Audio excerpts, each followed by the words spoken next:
One of my favorite songs. Yeah.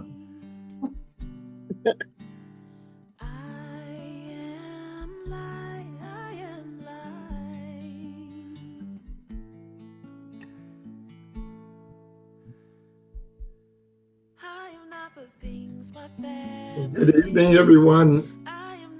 Welcome to Come Together. It's so wonderful to see everyone again, and we're excited for the blessing that we have of gathering together.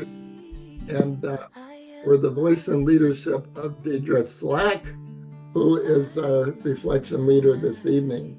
So we're so excited. Great to see you, Janet and Eileen, as we continue on this journey together. Invite you as you are gathering to share where you're coming from this evening, and we center ourselves and enter into this time of come together. Well, Caitlin, Aaron, good to see you. John, we're just so blessed. Good evening, there's Terry. Hello, everybody. So wonderful. And Denise. Yeah, Denise. And, yeah, hey, Denise. Paul Slack. Paul's so good to see you, Paul. A former board member of CLNE. Such a leader in our community, our world. Hello, Wendy. Yeah, so feel free to give a greeting into your chat as we gather together this evening. I guess there may be someone in our group who's even excited that we got a little snow. I understand that someone I know enjoys the opportunity to pull out there's Sue nice sweater and nice boots. Okay. Hey, Sue. Hey. Yeah. Hello, Caitlin. Who else do you see? Rachel. Kelly. Jen. Oh, Jill. Hello, John. Corner. Oh.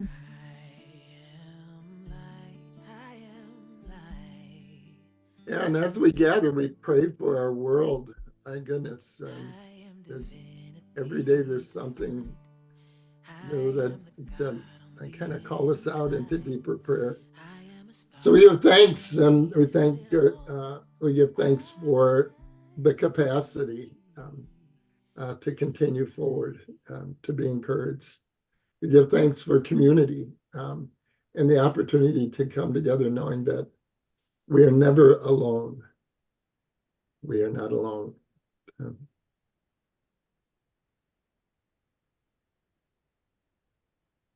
Yes, and so our come together as we gather into this space and then this time together. Are blessed to be with Dedra Slack, founder of Soul Sabbath Spiritual Wellness. And we'll get to hear from Dedra and her calling to be a spiritual director and her journey. So we're so thankful for that.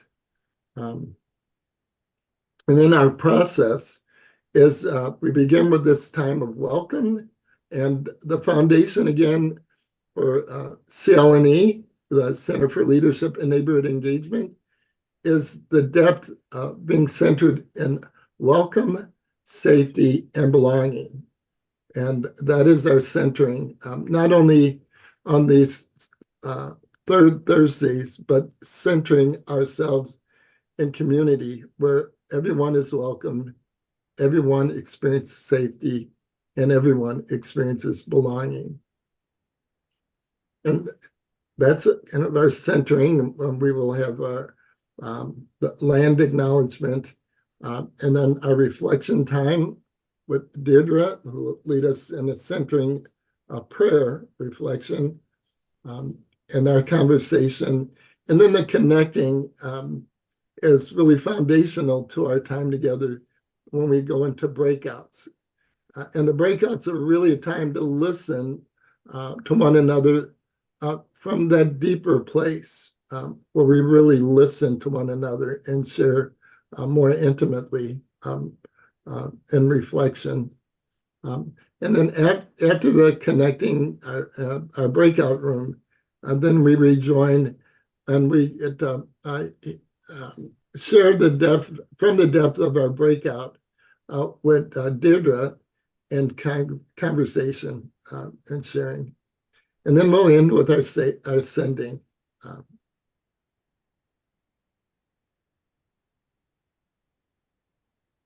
As we move into our land acknowledgement, if you just take a moment to settle your body in the space you're in this evening, maybe take a moment to set your feet, rooting them into the ground, and take a deep breath as we acknowledge this space that we are in tonight. As we gather tonight, asking the question, how do we build true relationships across difference? We acknowledge the sacred lands on which we stand. The Center for Leadership and Neighborhood Engagement is located on the ancestral homeland of the Dakota people. We are in close proximity to the territories of the Anishinaabe and Ho-Chunk peoples.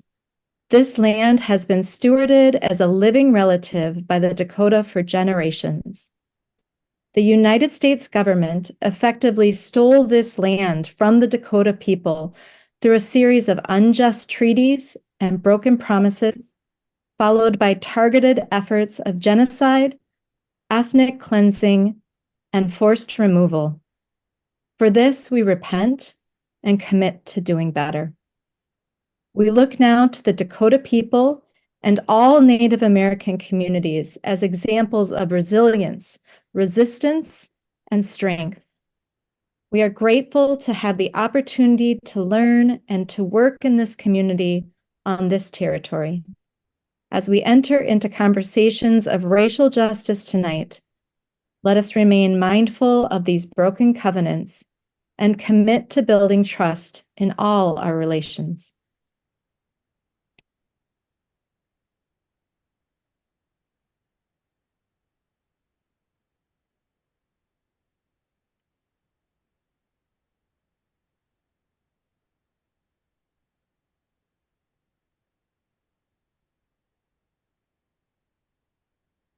Good evening.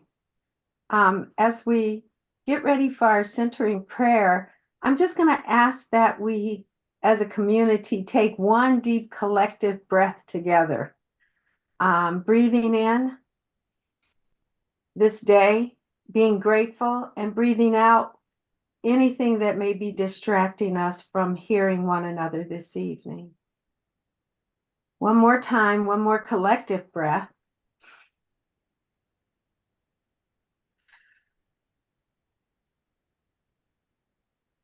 I'm going to read this evening a prayer from Cole Arthur Riley, who is the author of a recent book entitled Black Liturgies, Prayers, Poems, and Meditations for Staying Human.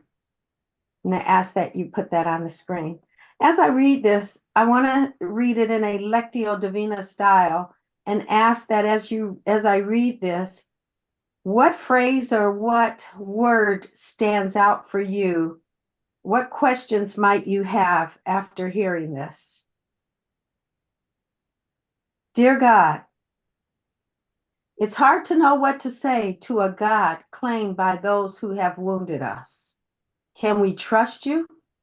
We have known what it is to exist in spiritual spaces that are more interested in controlling us than loving us.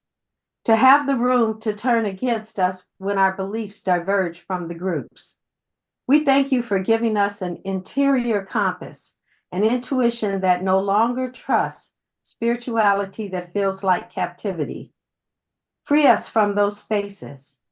But as we depart, keep us from relinquishing our own connection to the divine. Help us to approach you slowly in the safety of our own interior worlds before granting another spiritual space access to us. And when we're ready, guide us into new and safe communities, capable of holding our deepest doubts, our beliefs, the fullness of uncertainty without being threatened. May we approach shrewdly and carefully for our own protection as we search for spaces that honor the whole of us. Just pause for a moment. And I wonder if there's anything in that prayer that connected with you, or that maybe you yourself have experienced in spiritual spaces.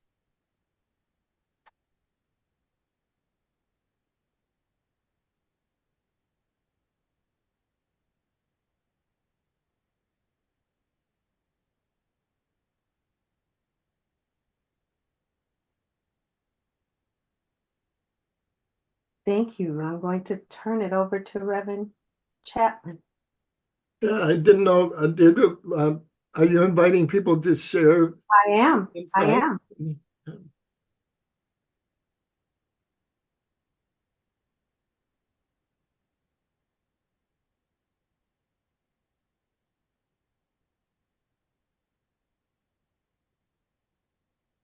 This isn't a statement directly from that, but in this prayer, I also hear welcome, safety, and belonging. Um, um, um,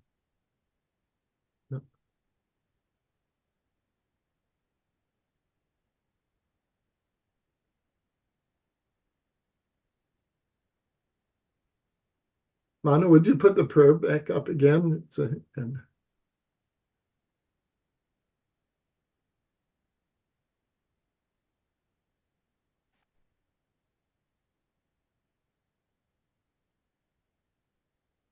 Yeah, thank you, Dedra, because I really do feel like this prayer really is centering us into our conversation with you. Thank you.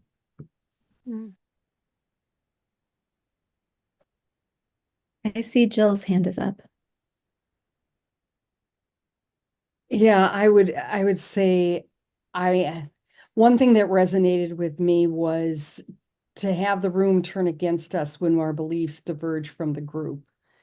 And with that, then that beautifully phrased last sentence, may we approach shrewdly and carefully for our own protection as we search for spaces that honor the whole of us.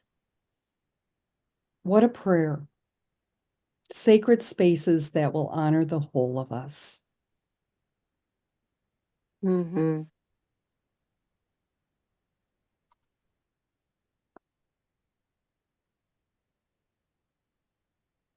I see Carol's hand is up. I was really struck by the first sentence, because what it isn't just what to say to a God, but what do we say to people who have wounded us in the name of God? And I'm thinking particularly of our struggles with Christian nationalism, and that's what comes to mind when I hear that. Mm-hmm. Carol, the other Carol, thank you for waiting for your turn. Thank you. I appreciate it. Thank you for giving us an interior compass and intuition that leads to the ending that so that we may approach carefully for our own protection, searching for spaces that honor the whole of us. Mm-hmm. I see Sue's hands up. Yes, I wrote down the word uncertainty, that line there, the fullness of uncertainty without being threatened. So many uncertainties, but the certainty of Christ we hold on to, and without feeling being threatened by things in our world that feel uncertain, that God is with us, that we can be certain of.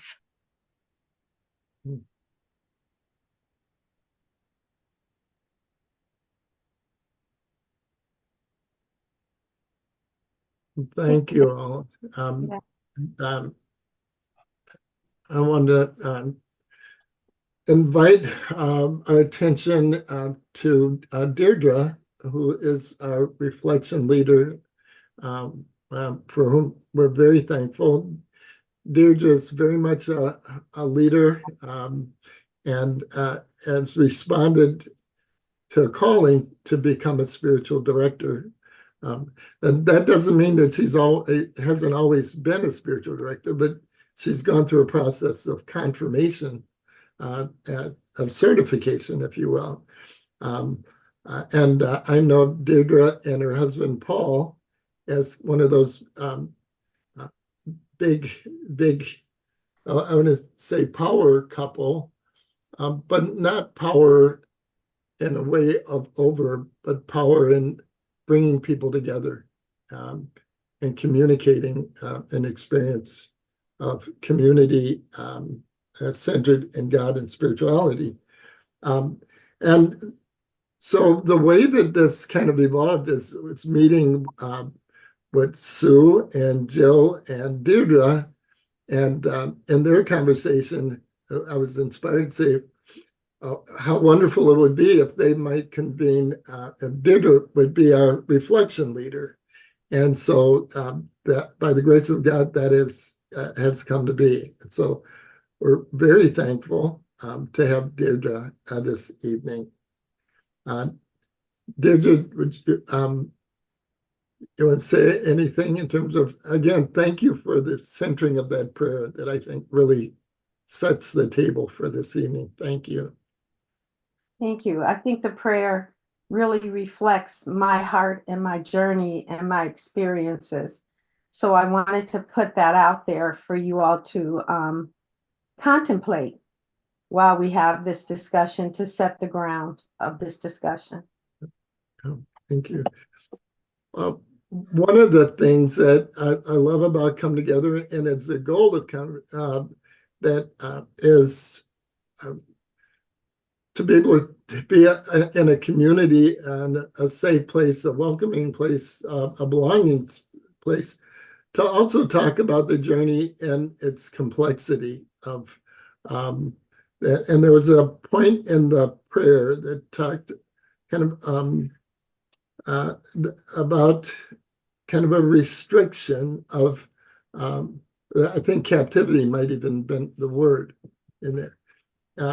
And with that, Dedra, part of your journey that I was really found compelling was that your journey to become a spiritual director has some complexity to it as a Black person.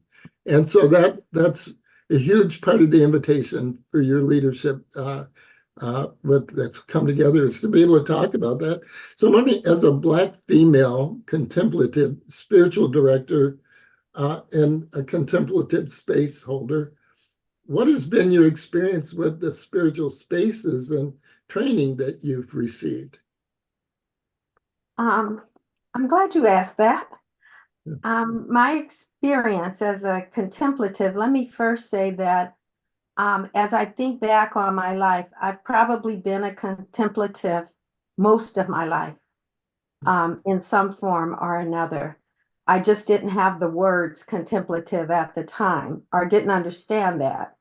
My earliest memory of being contemplative and really making an effort was when I was in college, my freshman year.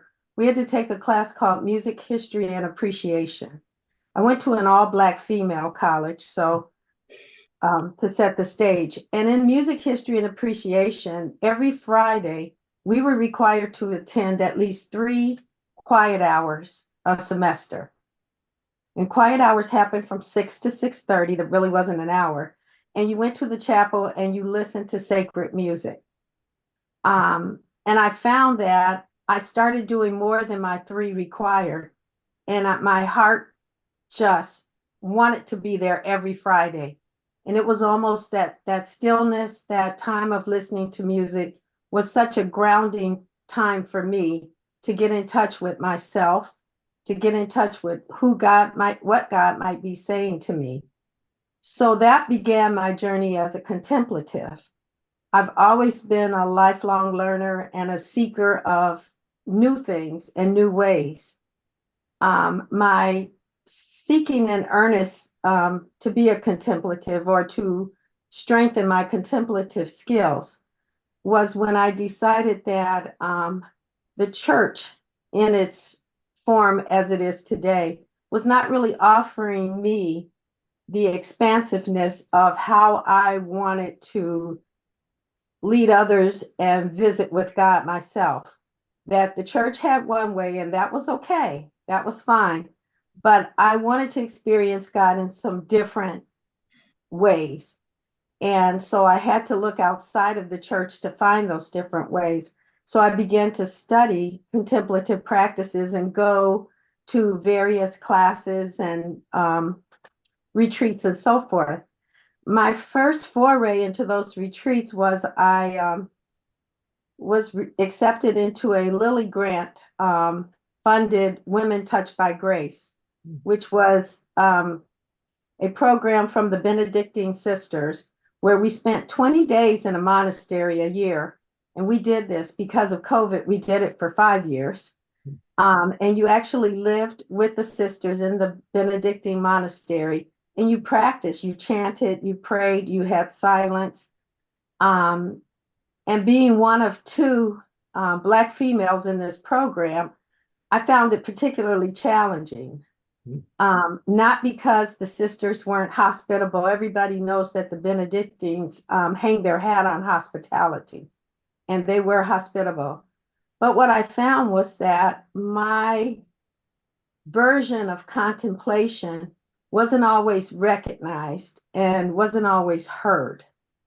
That the clergy women in this program saw contemplation and saw prayer and saw spiritual practices as only one way, as only the way that they have been taught and learned, and that if it didn't include this certain liturgy or it didn't include this certain prayer, then you weren't really doing it right, or you're really not a contemplative. And what I also found was they didn't think that anybody else had the market on contemplation but them, which I found very interesting.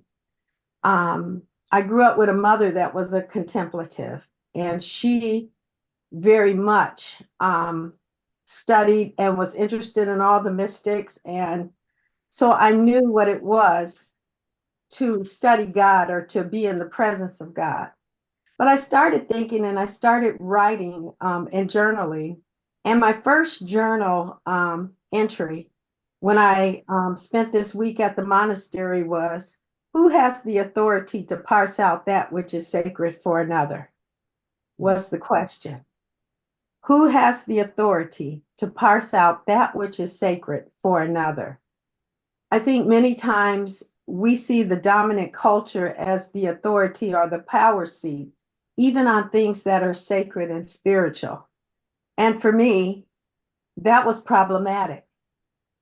It was problematic because I saw most of these practices and most of the stories and everything that we were being taught centered in whiteness. And it didn't take into account my lived experience or how I felt or how I processed being with God and what that meant to me living in a Black female body, and what my experience might be with God.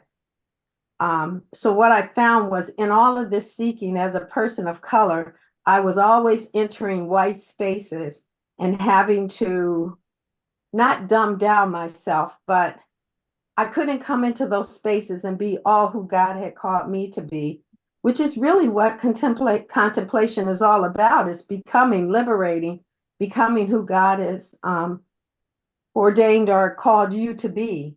However, I was bound up and at times angry and at times frustrated because I just couldn't get out that this particular practice or this thing is really, sometimes it was harming me instead of helping me. So we fast forward to spiritual direction training. Again, I had already experienced 4 years of Women Touched by Grace and being in contemplative spaces. So I was pretty sure I could handle spiritual direction. That was going to be a nothing burger. But anybody that's been through spiritual direction training, you know it gets pretty up close and personal. And you end up bearing a lot of your soul.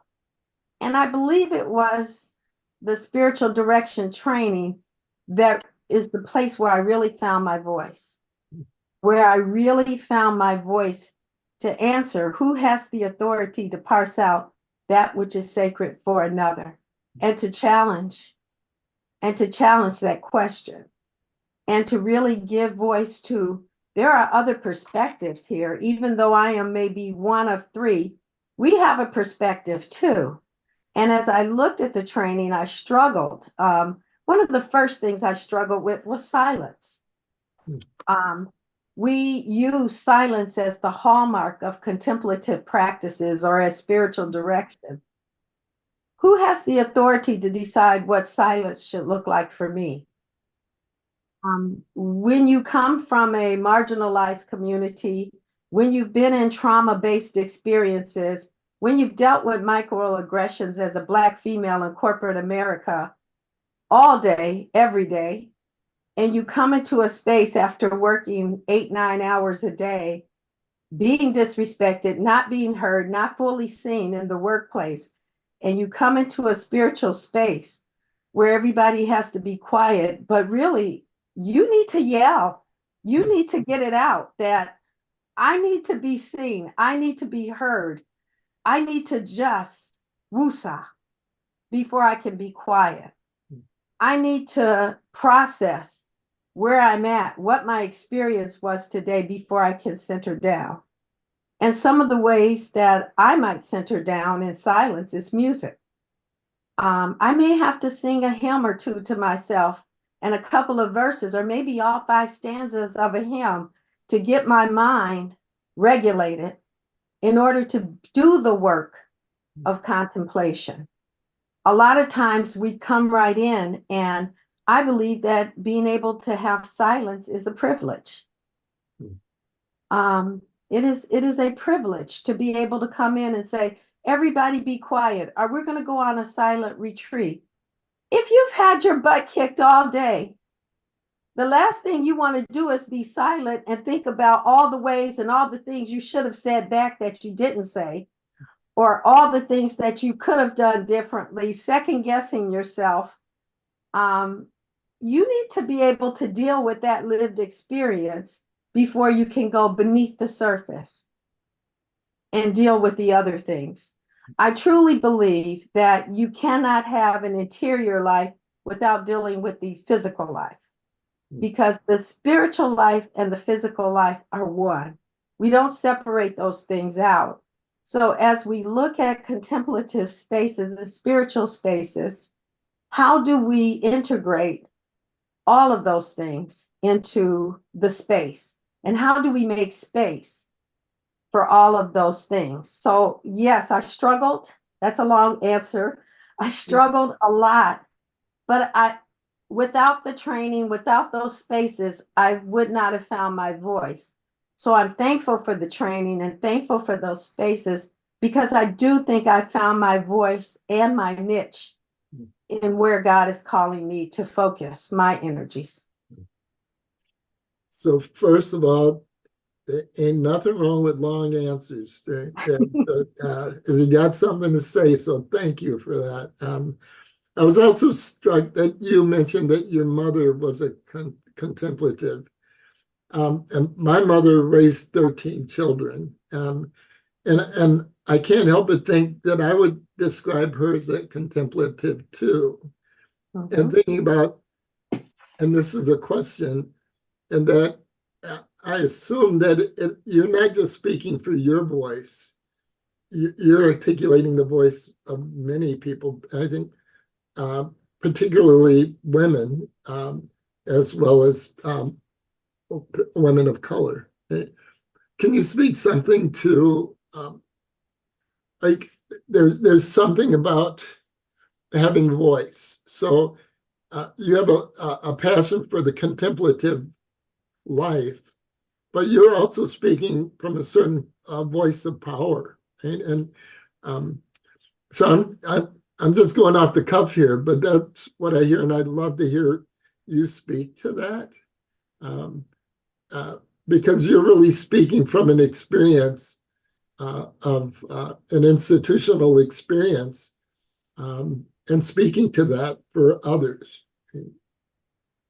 I can only show up as who I am, and who I am is a Black female of a certain age. So I can speak from those intersections of being female, of being Black, and now of being a certain age where ageism comes into play too. So when I think of who am I speaking for, I speak at the intersections of all of those things, at all of those things, and at any one of them, any one of you could relate to at least one of those intersections that I speak for. But as I show up in spaces, first of all, as I show up in corporate, which I've been in corporate America on an executive level for about 40 years now.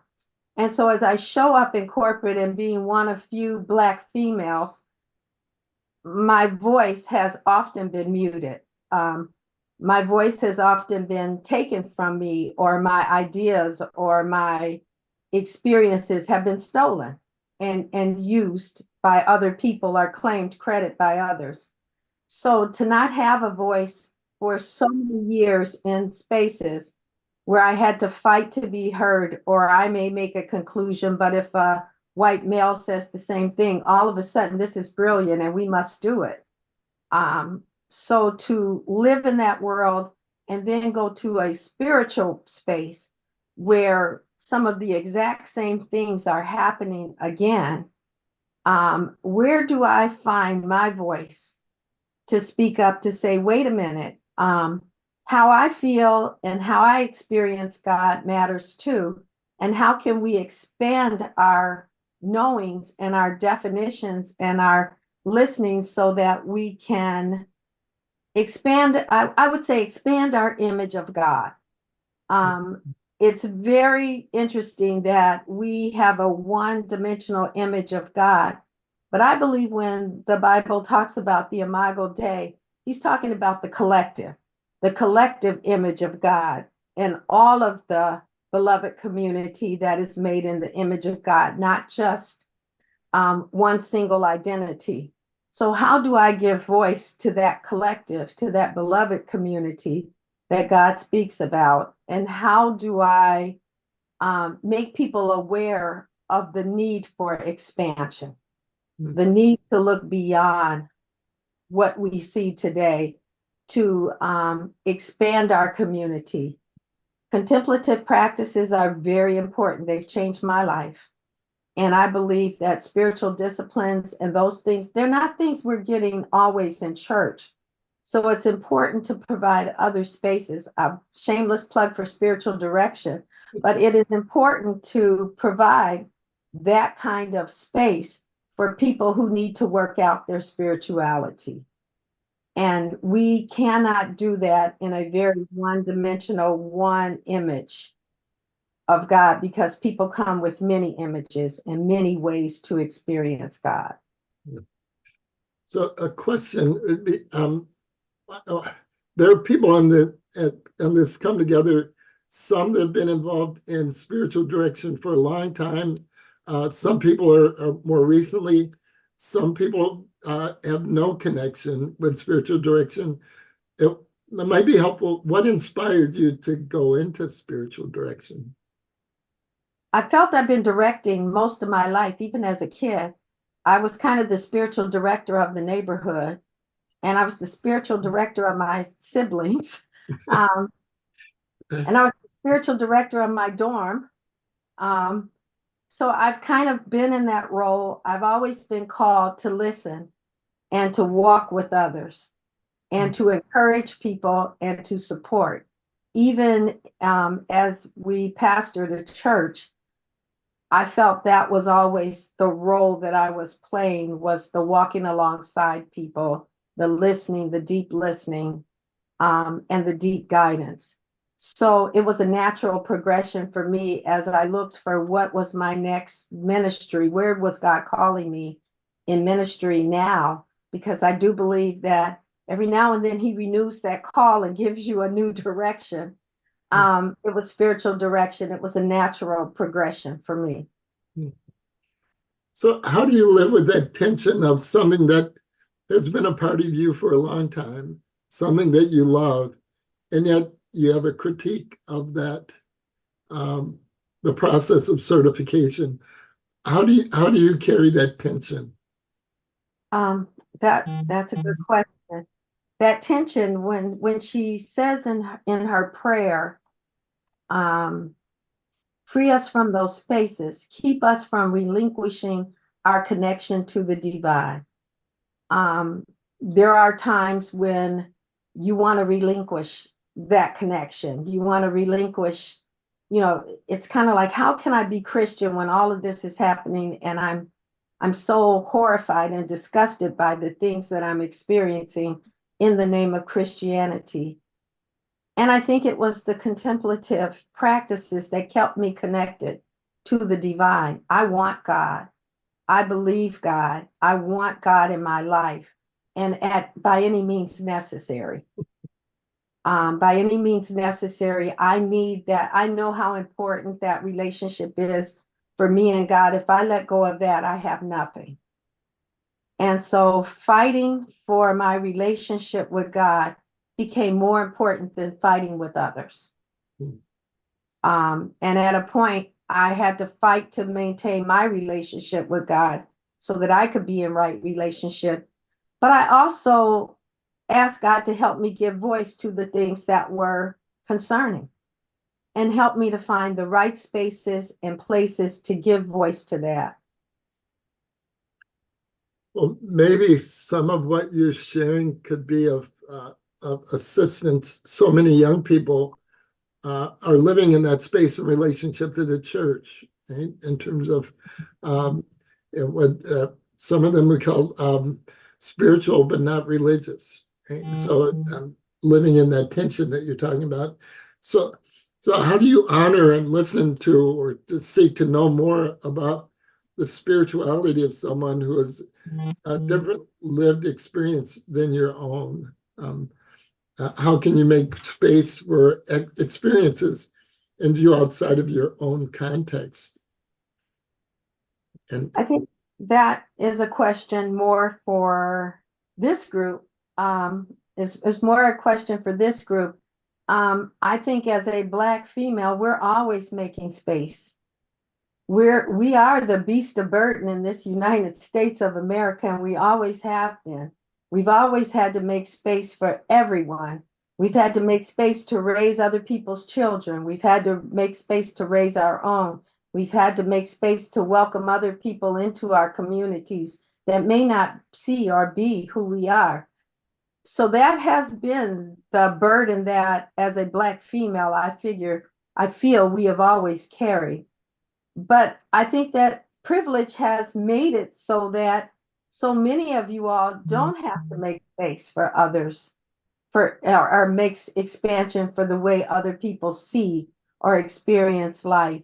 So I'm going to throw that question back out to you and your small groups to say, how do you make space? Because I think it's second nature for us. We live with feet in several different worlds. When I go to work, I'm making space in one world. When I come home, when I'm with spiritual directors, I'm always accommodating space. And I think the question for me is, how do I hold true to who I am in all of those various spaces? Because I'm always having to adjust and shapeshift and morph for the spaces that I'm in. And it wasn't until I got into spiritual direction training where I felt I didn't want to shapeshift anymore. I didn't want to morph into the student that was compliant. I wanted to have my voice heard, and I wanted people to understand there were many different experiences of the presence of God.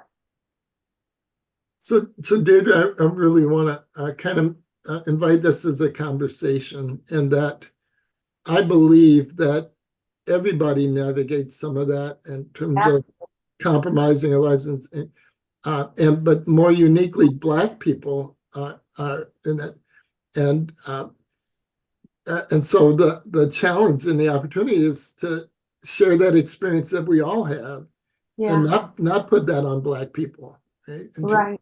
And I think more uniquely, you say Black people, but I'm going to say more uniquely Black women.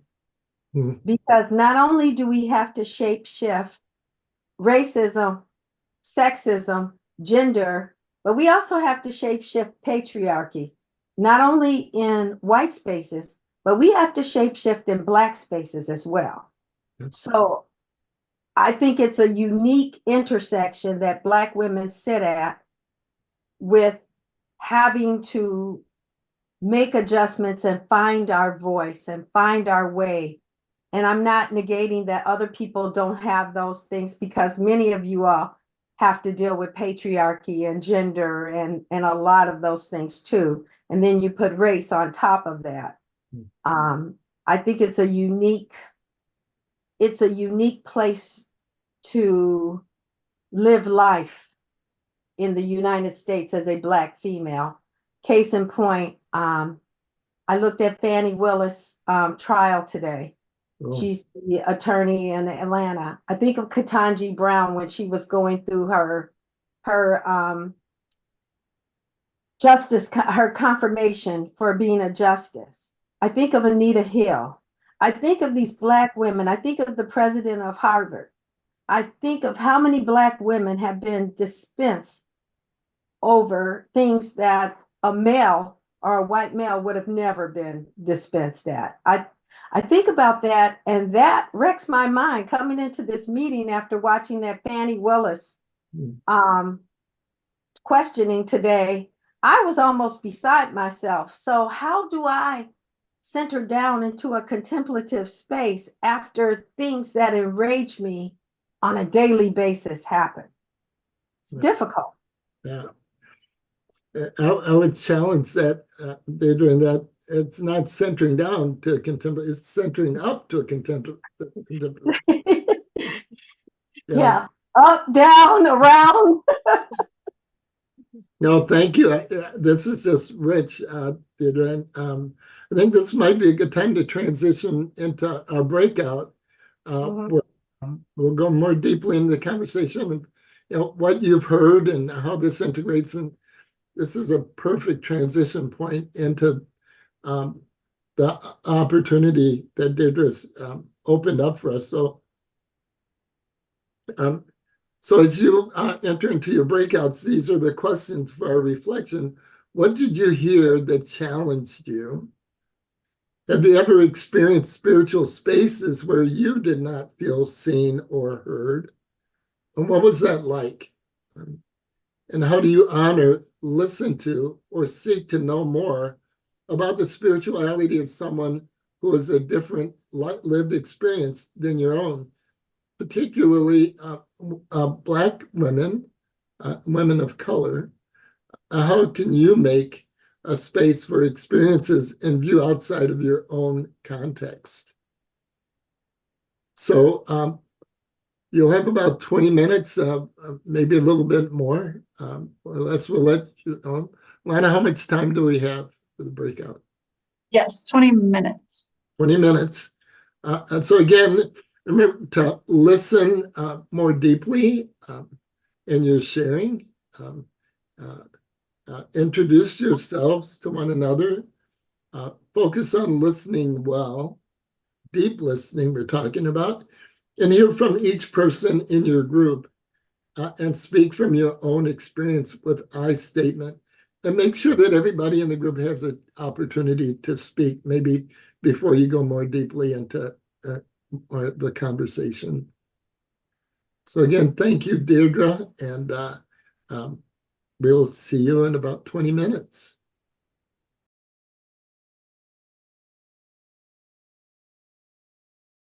Well, Jack and I had a small group conversation.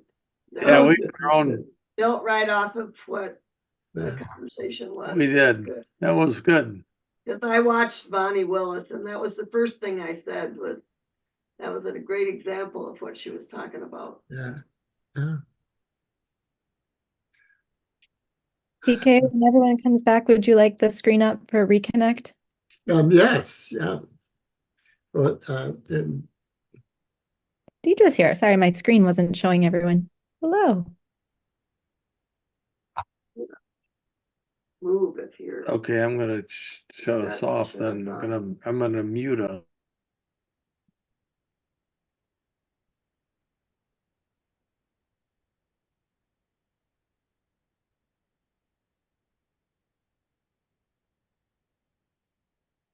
well, welcome back.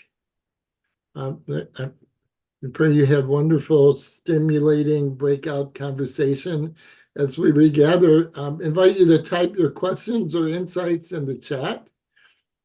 Raise your hand if you'd like to speak. To raise your hand, you can go to the reactions and you'll see the icons for like hands, thumbs up, but specifically the raise your hand icon. And please keep your comments brief. And this is the opportunity to share your comments and direct them to Dedra. And this is kind of the opportunity for, as a community, as a collective, to share your inquiry, your insight with Dedra.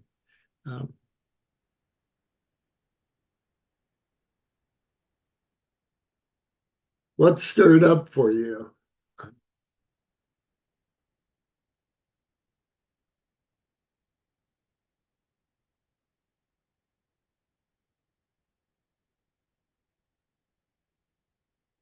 I see. Jen, I see there's a comment in the chat. There is. It says, Dedra, how has contemplative practice changed your life? I think it's changed in that I'm less reactionary and I'm more self-aware and more mindful and thoughtful in terms of my presence and my connection with God and then my connection with others. And how those interactions have really changed as I've interrogated my own self and had my own discussions with God. I'll call them discussions with God about things, and then even looked at my own motivations and self-awareness.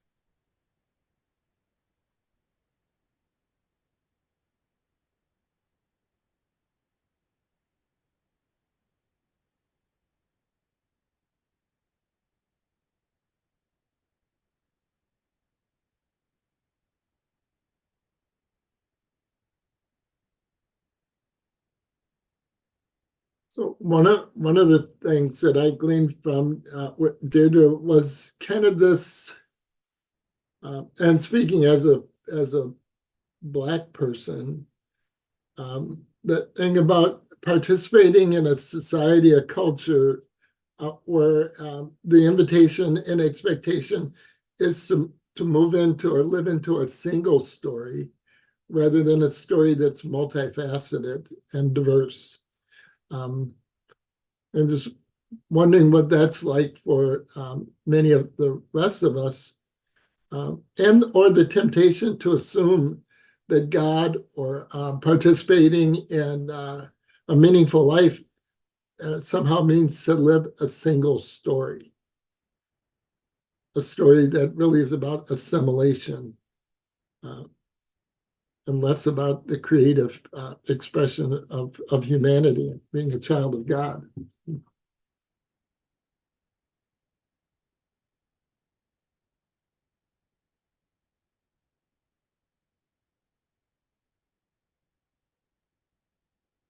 There's another question in the chat from John. It says, Dedra, can you speak a bit more about how music helps you enter more fully into God's presence?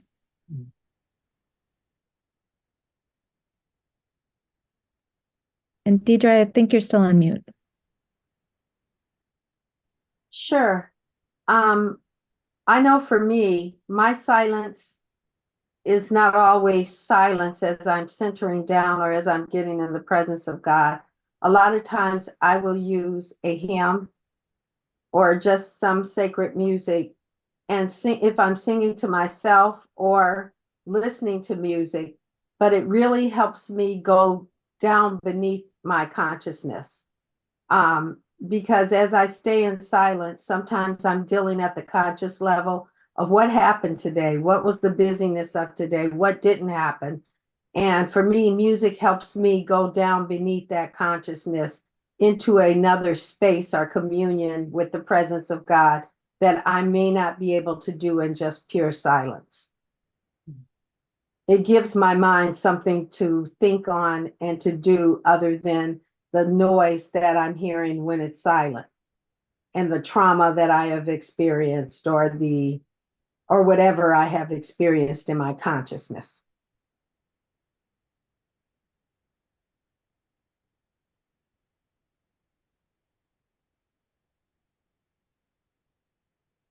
Dedra, could you say a little bit more about silence as noise? For any of us, and I don't want to just categorize this, but a lot of times for marginalized communities and for anybody that has dealt in trauma or that has been a part of a trauma, silence can be a very serious and threatening imposition on someone. To ask them to be silent when they have experienced or when I have experienced so much trauma can be so upsetting that the silence can be disruptive to our own psyche. So easing people into a silence that works for them, and instead of just saying, okay, we're going to pause for 5 minutes, 5 minutes can be detrimental to some people. So figuring out ways that there are different forms of silence, and there are different ways to center into silence that are not as threatening, that don't bring up so much trauma or drama in one's life, and slowly moving people into being able to dip below their consciousness and to really commune with themselves and God. Some people are scared of what they may hear or what they may experience, and to slowly move people into that space is very critical.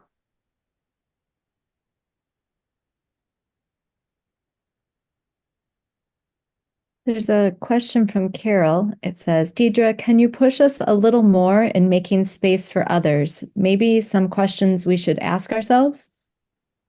One of the things that I always say is, what is your invitation? When you say that you are invited or you want to open up your space to others, what does that invitation really mean and what does it look like? So in your spaces, in your churches, in your spiritual places, when you say you are invited, are we inviting people to bring their whole selves, their stories, their centered lives into this space? Are we inviting them to assimilate into the spaces that we've already created? We have to really think about what it means when we extend an invitation to someone that is outside of our context. Because a lot of times what I've experienced is, you tell me I'm invited, but I'm invited only to come and be this way in your space. I'm not invited to bring my whole self. I'm loud. I laugh hard. I am joyful. I might dance. I might sing. Who knows what I might do? But that's all of my Black girl magic. And when you invite me, are you inviting my whole Black girl magic to your space, or you just want one part of Dedra? So when we think about extending invitations to others, what does that mean? And before you go opening your doors and saying all are welcome, are they really? When they come in your doors, do I see a picture of, is Jesus white in every space? So when I walk into your space and I see all these white Jesus, I'm thinking, oh, so Jesus is just white. So this space is really not for me. I don't see No pictures of disciples that are Black or Latino or African or Asian. I just see white Jesus and white disciples and white pictures. I'd rather see pictures of nature than to have to deal with just white Jesus. So when you open your doors and you open your invitations, be sure that you're ready for that to welcome. Welcoming in the physical space, welcoming, preparing mentally to open your hearts to other stories, other people's lives that are centered differently than yours, and then making space to hear and observe and honor and see others for who they are, not for who you would like them to be.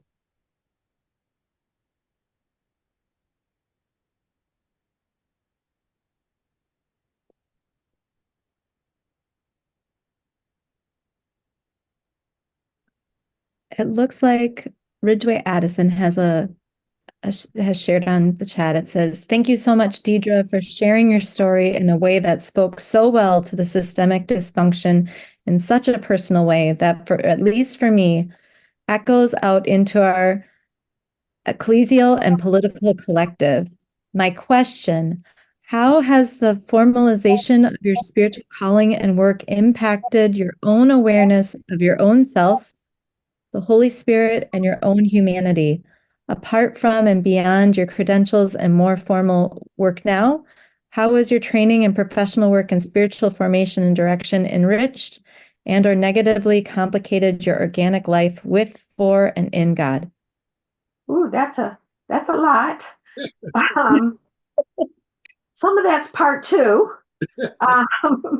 Some of that's part two, but in the short answer, the short version of that would be that I have learned, I am learning, I am practicing curating spaces that are culturally sensitive, where I can find God and where I can connect with God and connect with others in a way that is safe and brave for me and for others in my community. So curating spaces that are invitations to be real invitations that are open to hear other stories, even outside of my context, to be centered as a part of the contemplative process. So that's the short story, and that's how I have maintained my connection and my own personal spiritual growth. And I do have a spiritual director that hears all of this on a regular basis, that can absorb all of my pain and all of my anger and all of that. And not only that, my time with God. He's a big boy. He can handle all the things that I have to say to him, to God. I don't even want to say him or her, to God. God can handle all of those things. And so really curating spaces. If I can't find my place in your space, I will create my own space. And I will invite you to my space if you so choose to come to my space to see what my space looks like versus your space. And we can collaborate on those things that make us one beloved community. Dedra, I wonder if there isn't a role in a relationship, maybe with tension, being willing to enter into the tension of the unfamiliar. Absolutely. Absolutely. I think there's a role for that, but I think there's two things, two tracks. And one of them is curating spaces that are brave and safe for people of color that have not had that much exposure to contemplative practices, or have had exposure but didn't know that that was contemplative practices that they were experiencing, because I do believe our mothers and ancestors and so forth practice contemplation. It just didn't look like what the books tell us that it looks like today. So really recognizing and raising those practices up, but also how do we bridge the tension of these practices and honor our own ancestral practices and bridge over into one beloved community, one beloved contemplative community that enters into silence and enters into the presence of God together? There's work that has to be done to make it one beloved community. We have some work to do there. But I think that is the work.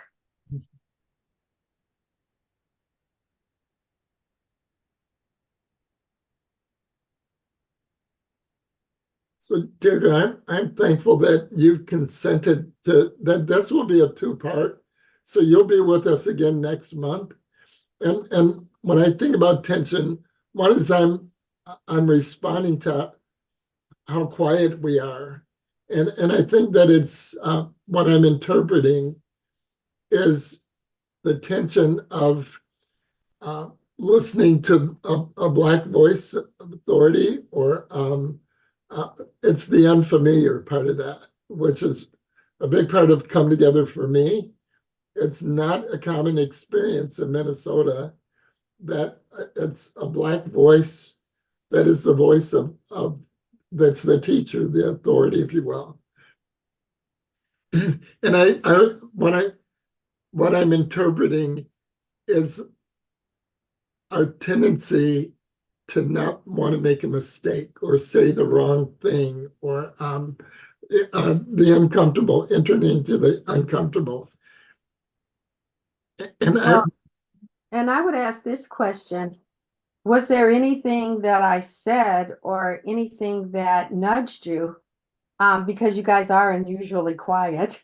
Is there anything that I said or nudged you that made you think about things differently, or maybe you too have experienced or have had experience with some of the things that I've talked about? Or what are your thoughts as you leave this conversation? What?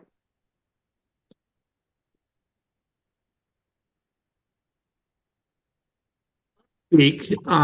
Just first, I'm John Keller. I'm with work with Minnesota Contemplative Outreach and teach centering prayer. In fact, I'll be going out to teach it on Saturday. But it's almost always white congregations. I teach mostly in Lutheran context, and that's one of the whitest of all the churches. But even when I teach this about prayer, and I kind of just assume people are going to enjoy silence and just have a great time with it, because I enjoy it so much. But I recognize the fact, for instance, this last time I taught, there was a woman who spoke of trauma. Immediately, she was a white woman, but she immediately was hesitant about it, because there was some obvious trauma going on within her, something. And I had to really kind of step back and say, okay, this isn't for everybody. This practice is not always your practice. And you need to adapt it in a very gentle, caring, empathetic way, rather than saying you have to push through it or whatever. And the other piece for me wants to say, I'm a white male retired pastor who always spoke, and I just want to be quiet tonight.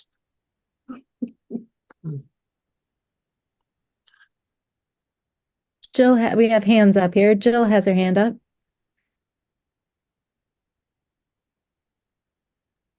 I just wanted to say that Paul and I had that very conversation as I was trying to share, and my words were getting in the way. He identified, we just want to do this well. I just want to, I think that I can do this without ever offending. And he's aptly pointed out, have you had a relationship with your family and you've never offended anybody? Because if you say you have, I'm calling you a liar. And I'm like, don't talk to my children. You'll be right. But I do. And I think that hangs us up. That gets in the way. And that wanting to not offend and not do anything wrong and get it all right, as opposed to, and where he and I ended up, just meeting people respectfully as individuals, just, filling out God's commandment to love one another, and not to build walls, but to build bridges. To remember that for me. Thanks, Jill. Bev, I see your hands up. Hi, Dedra. I appreciated your comments earlier about fighting for my relationship with God became more important than fighting with others. Mhm. And I think I have often been stuck in the fighting with others and probably often thinking that I knew better than others as well. And I'd like to hear a little bit more from you, if you would, about how you engaged in the fighting for your relationship with God. I think that all of us enter, because of one thing or another, we enter the dark night of the soul, where we really start questioning, God, is this real? If what I'm experiencing is real, do I want any parts of this?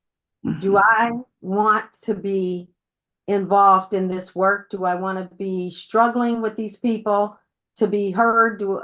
How important is this to me? And I think in that struggle and in that darkness, it was important for me. I knew that God was my only salvation, that He is my only way out. My ancestors tell me that it was God when it was nobody else.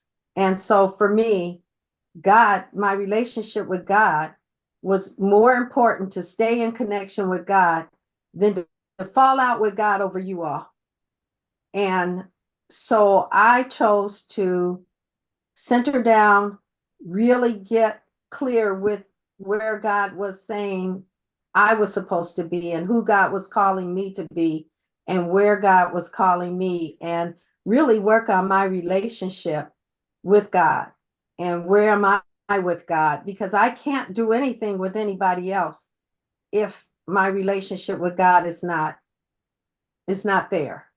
I can't fight you in the right way. I'm fighting you out of my flesh if I'm fighting you just because. But I had to really figure out what is the fight and what is not the fight, because there is a certain point where you let the Lord fight those battles for you. He says, be still and know that I am God. Sometimes it's just my presence is enough to fight. Just knowing that I'm walking in the room, sometimes people know, oh, she's going to have a problem with that. So, I don't even need to fight, because my presence will tell you everything it needs to tell you about how I'm experiencing what's happening. And that's God fighting the battle for me. But I think we have to fight for our relationship with God, fight to be heard, and fight to hear God and to see where He's directing us, and then choose what battles God is calling us to, because He doesn't call us to every argument.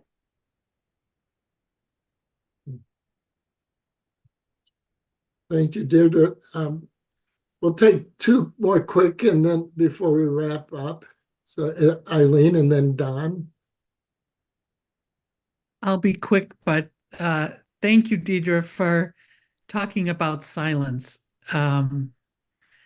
Because you also mentioned that we're all very silent tonight, but I have to admit, I never thought until you said tonight that some people don't want to do silence. That it's that out of trauma or out of experience or whatever, that's not the right way to go for some people. And I can say that there have been times I've been uncomfortable when somebody says, "Okay, we're going to be silent," and I think it's because I just have trouble being silent out of my privilege or whatever. I like to put my 2 cents worth in, but it also I react to silence like when you're a kid, you're told to be quiet because you're in trouble. So sometimes when I'm told to be quiet, I feel like I'm in trouble. But thank you for just saying that, because it made me see that kind of forced silence as something new. Eileen, I think you brought up something else for me, and that is the other issue I had with silence was all day long, my voice has been silent. All day long, I've had white people telling me to shut up. And now I come in this spiritual space and another white person is telling me to shut up. I'll be damned. So I think that on another level, I think that was another problem I had with silence that I had to get over. Yeah. I did Yeah, have to of say course. that. But yeah, that is like you've done something wrong. Like, oh, now they're going to hush me here too. Okay. Right.